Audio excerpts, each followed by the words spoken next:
The topic for today's episode is important habits for aging successfully. And my guest is fellow retirement coach Gary Allen Foster. You can learn more about Gary at his website, makeagingwork.com. Gary writes weekly for his blog. So if you go to his website, you can subscribe to his newsletter and also request a copy of his free ebook, which is Realize Your Full Life Potential: 5 Easy Steps to Living Longer, Healthier, and with More Purpose. And the inspiration for this podcast and video blog really came from a recent blog that Gary wrote that was titled 10 Habits That Will Improve Your Life the Most After Age 55. So I wanted to have Gary back to discuss this blog that he wrote and talk about some of the most important habits. So welcome, Gary. Thanks again for joining me. Well, thanks for having me back, and thanks for the commercial, Reed. I appreciate that. Absolutely. Gary was the first guest that I had on, and so it's good to have Gary back. So let's dive right in, Gary. And it's really important, especially as people transition into retirement, develop some habits. This time is a trying time for a lot of people. Making that transition can be difficult. So developing and having some of these habits in place before we reach that point is important. So you write a lot. You write weekly for your blog. So what led you to write about the importance of developing habits? Was it something in your own life? Was it a conversation with a client? What was the impetus for your blog on this topic of developing habits? Well, that's a good question. I think that really it's kind of an accumulation of things. I mean, I think you're right. I mean, part of it is experiences in my own life, just observation, I think, as I've kind of gone through life, conversations with people, watching people go through transformations and transitions. And I think just an increasing awareness on my part of how vitally important habits are. I mean, habits, let's face it, Reed, you know this. I mean, habits drive our lives. You know, you've heard the phrase, first you make the habits, man makes the habits, and habits make the man. And I do think that there's a tendency, a lot of it being culturally driven, where we can tend to kind of move into these later phases of our lives with habits that aren't conducive to us living a fully productive and healthy life. You know, and I could go off on several different tangents here to give illustrations, but I think things, and maybe we'll talk about this a little bit, I mean, things such as exercise and diet, relationships, I mean, these are habits that play a vital role as we get older, as we move, you know, past that double nickel time in life, and that's kind of an arbitrary selection, but of a timeline. But you know, habits just are so vital and difficult to change. There's no question about that. I mean, it's in fact, I'm not so sure you can change habits. I think you just really have to replace them. So I hope that kind of gives you a perspective on why I feel it's important. Yep, absolutely. So you have in your article, you list 10 habits. I think you really give the readers a bonus of 11. There's the one extra one that people should develop. But I really wanted to focus on a few of these, Gary. Some of them that I feel like are probably the most important. So I'll list those, and then we'll talk individually about each of those. So okay. The first one is don't retire. Okay. Which you had on your list. The second one is up your exercise to include strength training. And I think that's one that people also don't think about. And then the third one is I combined a couple of years and I called it continue learning and being challenged. And the fourth one was I called it maintain your social connections and assess your relationships. And again, I kind of combined two of the ones you had in your article. And we'll talk individually about each of those. But before we jump in and talk about don't retire, is there any others that you would add to that list that you find vitally important that I didn't include? Maybe ones from your readers, because I think at the end of your blog article, people can respond. Yeah, there is one definitely. My sister-in-law is an avid reader of my blog. I don't pay her to do that. She actually wants to do that. But she commented, and she said, by the way, this particular blog has gotten the highest readership and response of any that I've published out of the 96 or 97 that I've done. So I apparently struck a nerve with a few folks. But yeah, she came back and she says, you need to include laughter. And I said, oh my gosh, how could I overlook that one? And she's absolutely right, because she's a woman that is very upbeat, laughs a lot, and I'm thinking, it's hard to think negative if you're laughing, right? Yep. So yeah, I think laughter would definitely be one that if I were to rewrite this article, I would include that one. So perfect. And the one that I would add, Gary, is our mindset. I think how we view retirement, do we view it positively or negatively? And I think we need to go into a retirement with a more positive mindset than I think a lot of people do. So I covered mindset in a previous episode that I did, so I didn't want to add that to this list, but I do think that the way we think about things is important too. So let's jump in and talk about the first one, which is don't retire. And I have a hard time with the word retire or retirement because I think it is such a word that has a negative connotation. Instead of looking at this third phase of our lives as something that can be positive and all of the opportunities that it offers, people look at it negatively. So what did you talk about in the blog article around the topic of don't retire? Golly, this is such a big area, and really I think it's an area within our culture right now is really transforming. It's transitioning, and I really kind of swung in my own thinking about this. I mean, look, retirement as a mindset is not going to go away. It's so deeply entrenched in our minds that people are not going to completely dispose of it. But I do think that there's a trend line now in which people are realizing that, and you and I have talked about this, I mean, the old traditional model of off the cliff, labor to leisure type of retirement right. is not resonating with this boomer generation that's moving into the retirement age. So we're definitely seeing a trend line away from that. And I think that's all very healthy. Now, there are demographics that are driving some of that as well. I mean, we have an aging population. We don't have a lot of younger people coming up behind us. But I think at the same time, we're beginning to realize just by looking at people who've retired and haven't retired well, we're also learning the importance of impact of working and continuing to be challenged on our overall health. So I get excited when I think about the fact that this whole age group right now could be moving toward a mindset, and that's such a key word, mindset that says, you know, maybe unretirement or semi-retirement is a better way to be thinking about this. So I come down, frankly, and I've kind of evolved on this myself, I come down on the concept of unretirement. I made the decision back in my 40s that retirement didn't make sense, and I didn't intend to retire, and that has intensified as I've gone forward. You know, as I validate the importance of not being in a retirement mode in my own life, and seeing people around me that haven't retired well and the impact it's had, and then talking to more people that are finding excitement in what would normally be this retirement period. So kind of a rambling answer, but I really do think that that's, in fact, I think you and I earlier before we started, were talking about, you know, some publications out that are coming out. And, you know, Chris Farrell has written a great book called Purpose and a Paycheck. And Chris is a very talented writer who writes for Next Avenue. He's an economic journalist, and I've been doing this for years. And he's kind of evolved now to where he's saying, hey, I'm coming down on the side of unretirement.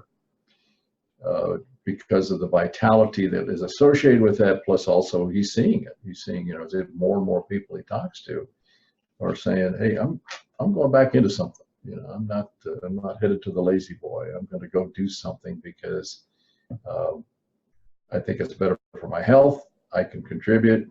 I feel like I'm maybe wasting my resources if I do retire. So I think I'm encouraged by that. And well, there are a lot of reasons for it. I think there's health factors, there's economic factors all behind this whole trend line toward unretiring. So I hope that kind of got to where you wanted to go with that question, but that's part of my thoughts on it. Yeah, absolutely. And I think retirement, a lot of times, Gary, is just figuring out the right balance or changing the balance between work and leisure in our lives. Because we've worked a lot of times for 40, whatever, let's just round it to 40 years, 45 years, whatever it is. We still want to be involved, and we still want to be challenged, and we still have things to offer, especially if we're going to live till we're 85 or 90, which wasn't what was happening in previous generations. There's still this big gap of time in our lives where we can find things to do. So it's not, to me, it's not about making a choice between work and leisure, just moving from one into the other. It's finding the right balance between those two and all of the other things that go into our portfolio of what we need. I call it an encore portfolio of what creates this time in our lives that's happy and rewarding and has meaning and purpose and all of those types of things. So, well, I think you're spot on, and in my quest, I think really is engaging people with the idea of looking at it differently. To your point about mindset, and really kind of the central theme when I do engage people on a coaching basis is to work toward a lifestyle that is a balance of learning, leisure, and labor. And that seems to really resonate, especially with executives. They're saying that makes sense because I'm not going to totally disengage.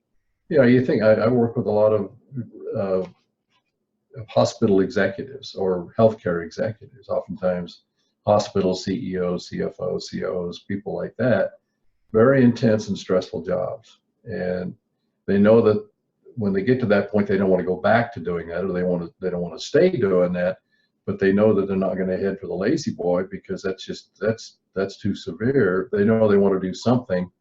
So this whole idea of a balance of labor, leisure, and learning resonates with them because it's not a total disengagement, and I think that's one of the things that they're fearful of. Yeah, and I think a lot of that challenge too, Gary, is just finding where to refocus your passion, your purpose, your interests, your experience. How do you take all of that and figure out what your next step is going to be? Well, I think there's a lot of research on this, and we could go into a lot of detail, but I mean, if you just simply look at, and I always kind of come back to this whole blue zones concept, where they looked at these 5 countries where people live the longest, and Okinawa, I think, is probably the classic example.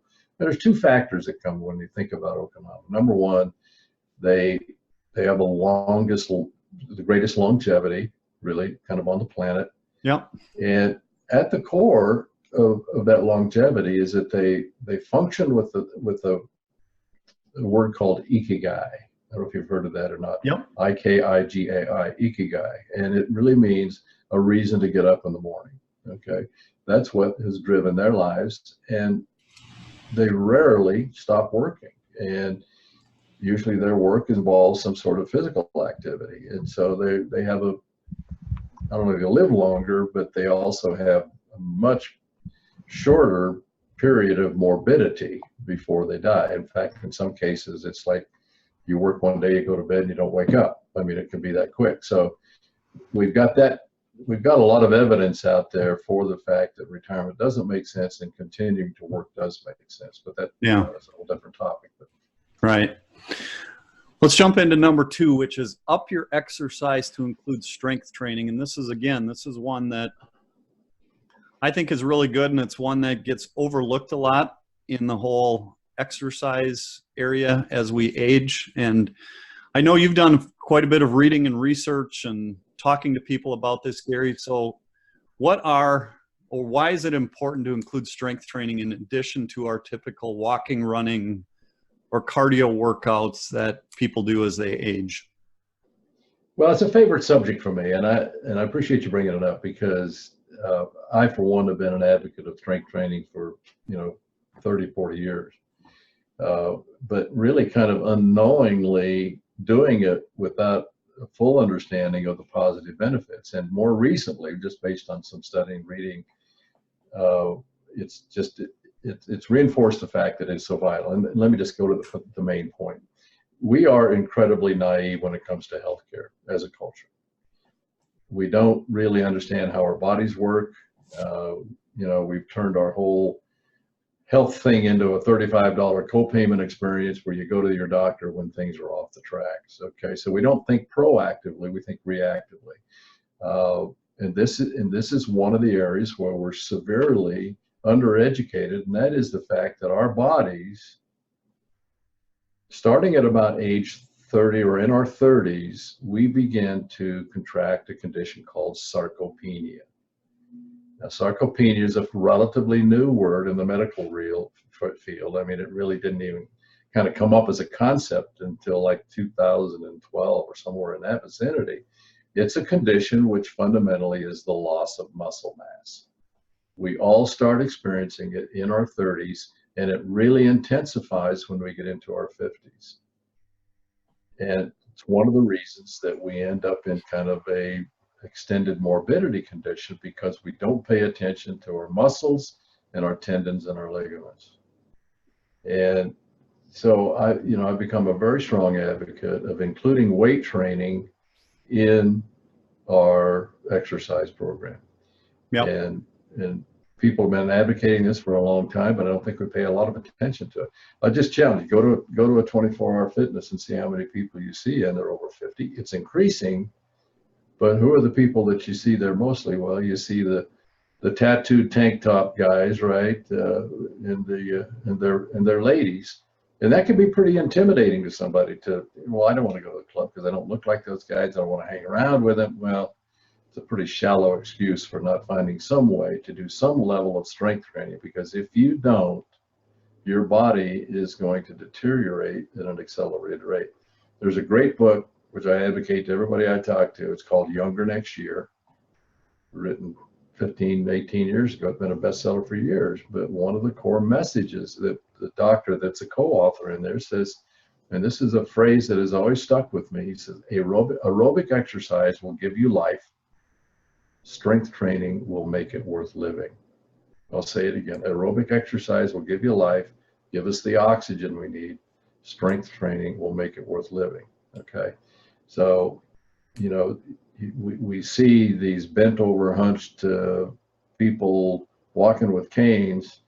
I can tell you that if they had started strength training 30 or 40 years prior, they wouldn't be like that. So, yeah. So that's my soapbox. All right, let's jump into number 3 on the list, which I combined a couple of yours. The 2 that you had, Gary, were challenge your brain and learn something new every day. And I combined that into continue learning and being challenged. And I think one thing that happens when people get closer to retirement or shortly after they retire is that they stop finding things that are of interest to them. They stop learning, they stop trying to find those things that challenge them like they had in their career, and they stop doing these things. So I wanted to talk about some of what you've learned over the past about this, and what, the reason that you separated these in your blog, and some of the reasons why it's important to continue learning and to continue to be challenged as we age. Well, our education system is front loaded, and we still kind of live in that world of, we pile all the education in the first 18 to 22 years. And I think we're trending away from that with the understanding that we can't just do that. Or we can't, I've got a friend, and, I've had a number of conversations about this, and I suggest a book that I've read, and I said, you might want to read this book. He says, no, I don't read. I said, you don't read? And he said, no, I haven't read a book in 40 years. I said, well, it's unfortunate, but I was surprised. Frankly, I was surprised. I remember the statistic from a few years ago, because I had done a Toastmaster speech on reading, and I discovered that, and this is the statistic that goes back, probably 7 or 8 years, but it said that the 33% of high school graduates never read another book after high school graduation. And that statistic alone was alarming, but then I found out that it's 40% of college graduates don't read a book after college graduation. And that's, and then you throw in the fact that 95% of the books in this country are read by 5% of the population. So, that's a rather alarming trend line. And,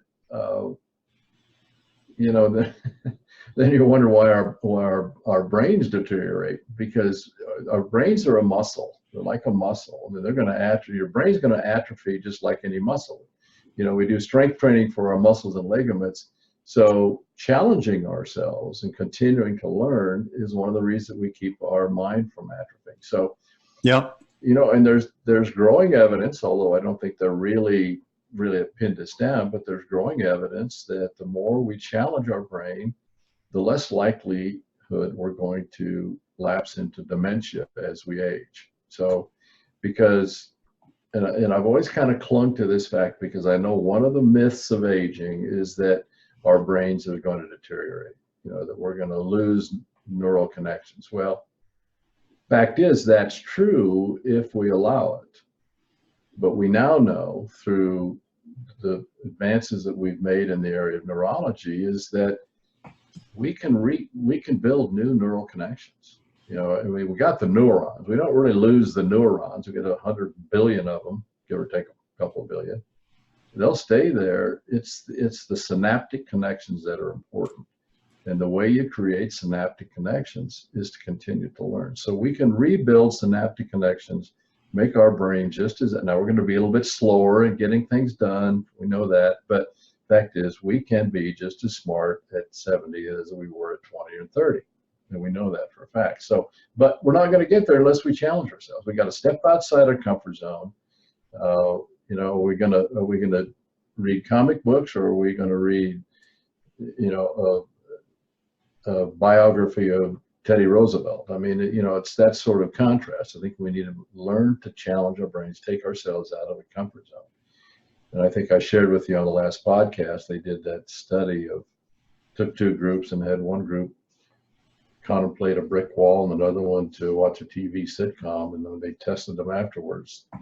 The electronics going on their brain were the same for contemplating a brick wall and watching TV. So, we've just got to do more in learning, and I think the boomers are beginning to understand that. And I think that's one of the reasons you're seeing more proliferation of things like the massive online communities now, where there are more ways for us to go out and learn now at inexpensive rates, and people are beginning to take more advantage of that. So I think that's a great trend line. I think that's going to be very encouraging on down the road. Yeah, I just want to add a couple of things to that too. And I think it's important to continue learning and being challenged too, because if we have this whole long time period in retirement, the learning and being challenged opens up so many new opportunities to us, things that we may not have thought about that we would enjoy pursuing. And so it opens up some opportunities for us. But I think the continued learning and being challenged also brings back some of the things that maybe we enjoyed doing when in our childhood or as early adults that we kind of put on the back burner because we got so busy with families and careers. And so whether it's picking up that instrument that you laid down back in high school or elementary school, or learning a foreign language or things like that, there's so many things that are open to us now. And then the second thing I will comment on that is a lot of universities are opening up their doors to older students coming back, and they're offering free tuition. You can audit a class if there's spots available. So there's lots of opportunities like that for people to continue learning, and again, learning about things that maybe you didn't know you had an interest in. And so there's lots of ways to do that, and there's lots of advantages to doing that too. I think one other thing that we should probably mention, and I absolutely agree with you, I think that's a definite positive development. I think also we're beginning to see although very slowly. And again, I think Chris Farrell mentions this in his book, Purpose and Paycheck, is that we're seeing companies now begin to understand that they can no longer turn their back on the older talent that they have turned their back on in the past. We're seeing companies now understand the importance and significance of multi-generational workforces. Yeah. How they can reinforce each other, benefit from older and younger people working together, and realizing that they're pushing a lot of talent out the door with these mandatory retirement or downsizing and right sizing or ostracizing or whatever you want to call it. A lot of talent and a lot of knowledge, unfortunately, leaves organizations, and it without being transitioned, without that knowledge being transitioned to younger talented employees too. So well, and I think this manifests itself in one other. If I may just make a quick comment on that, is that one of the offshoots of that, as you well know, is that we're seeing more businesses, 2-to-1 businesses started by people in the 50 to 65 age range. Twice as many businesses started in that age group than people in their 20s. Yeah. I saw a stat the other day which just staggered me, that 41% of people in the 55 to 64 age range are now self-employed business owners. Yeah. Wow. So, it's a trend that I think is going to continue. Yeah, I believe you're right. Yep. All right, let's take a look at number 4. And that is maintain your social connections and assess your relationships. And I combined a couple of yours, Gary. Yours was assess your relationships and do some house cleaning, which I found as an interesting one. I don't think that's one that people would consider. And then the second one you had was maintain a high level of social activity. So let's talk about those. And I wanted to cover the first one too, is why did you have assess your relationships and do some house cleaning in that list? Because I found that was interesting. And I do think that is important for people to look at and develop a habit around. I don't suspect I made many fans with that comment, but well, the fact is, I mean, let's be real about this. There are people that energize you, and there are people that drain you. Okay? Yes, exactly. Yep. We all have them in our lives, and I've maintained throughout my life that frankly, life is just a series of choices. So we have choices in our relationships, and I've known people, I've probably been guilty of this myself, where I've had people that I guess I could call friends that frankly were just Debbie Downers or Dale Downers or whatever you want to call them, and they can't ever seem to get to the positive side of the ledger, and it just being around them is a drain. Well, I think this kind of intensifies when we get north of 50 or 55 or into our 60s, and you say, hey, I don't need to be carrying this ball and chain around with me. So I guess as tough as it may sound, and oftentimes where it really gets tough is within the family. And I've had that happen. I mean, not in the immediate family, but I watched this go on for years with one of my wife's cousins. Just was a drain across the entire extended family spectrum. And finally, my wife and her brother just stepped in and said, hey, this is over. We can no longer do it. Well, it was painful on both sides. And here's, I think, the one thing that's important to understand about this is typically the biggest benefactor of making that kind of a move is that Debbie Downer, because they're more inclined to make a change once they have the truth revealed to them. And so I think one of the best things you can do is, if you've got that kind of a relationship, be candid about it. Say, hey, look, I no longer continue, love you, but we're not going to spend time together. I just have got things I've got to get done, and it just doesn't work for me. Whatever words you're going to use to get it done, I think you need to get those toxic relationships out of your life. Jim Rohn is one of my favorite motivational speakers, and he's known for his comment that we rise to the level of the 5 people that we spend the most time with.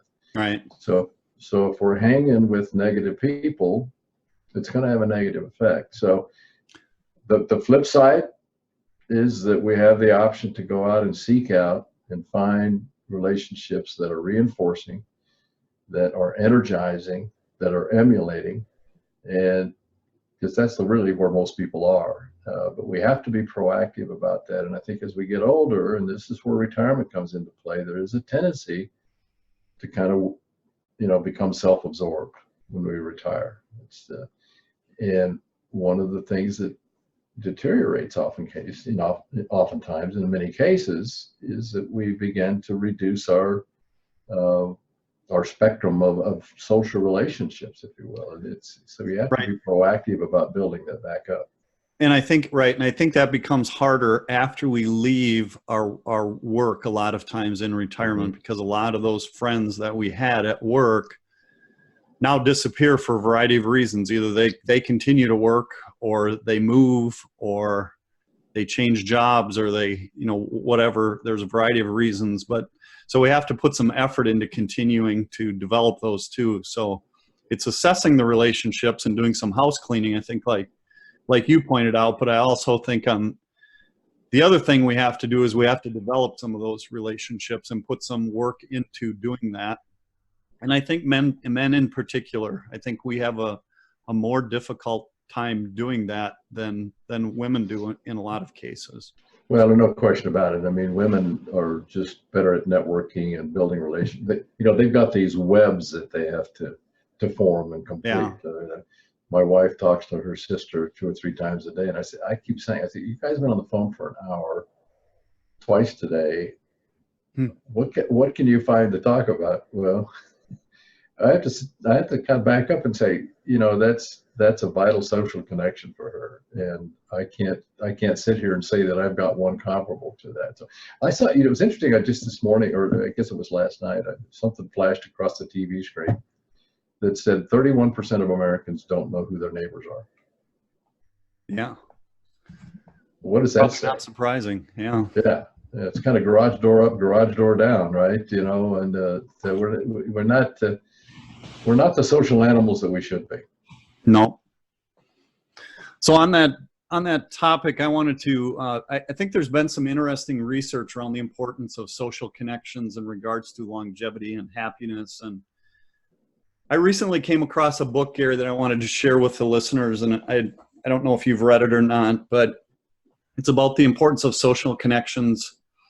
And it was written by a psychologist named Susan Pinker, and the book is called The Village Effect.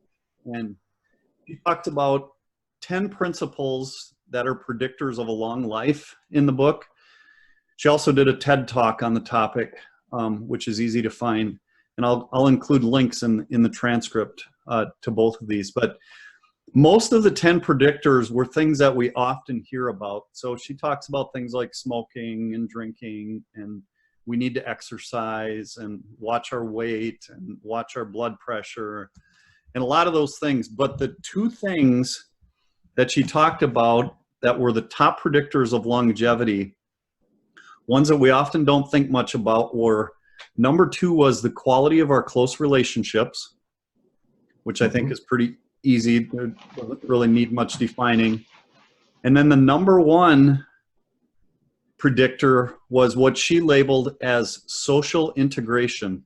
And what she means by that is the degree to which you interact in person with a variety of people during the course of the day. So that could be things as simple as talking with our neighbor. Like you just mentioned, a lot of us don't know our neighbor, so it could be just talking with our neighbor, striking up a conversation with the person checking us out at the store or the grocery store or the coffee shop, whatever it is. Anyone you have brief interaction with throughout the day, she labeled as the number 1. And both of those have strong ties to social connection. So I think it goes to show the importance of that. And you and I have talked about the negative things that happen when we don't have this social interaction. It can lead to depression and suicide and isolation and all of these things that that can negatively impact people and make them go downhill really quickly, all have to do with our connections with people, our social connections, our relationships. So anyway, I thought that was very interesting that those two are at the top of the list. And she also goes on to say that they're not only crucial for our longevity, but she also talks about them being important for our happiness and for our learning and our resilience. So yeah, I'll need to get that book because I think she's spot on in that regard, especially as we get older. And I think we're seeing, in some ways, you look at some of these upscale retirement communities. I think a lot of that is based on facilitating higher levels of social interaction. I mean, I've talked with folks that have gone that direction primarily because that was the main benefit. They felt that they had the opportunity to be more social.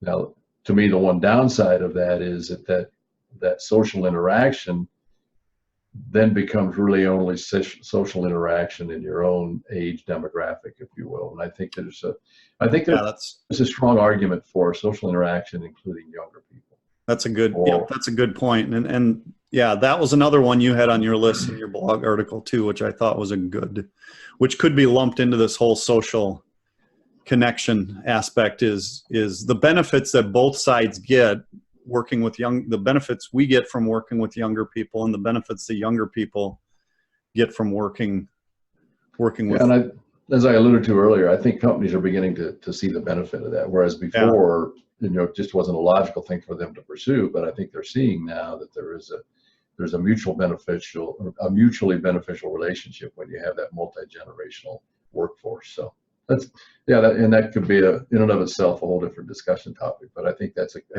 an encouraging trend line. Yeah, I do too.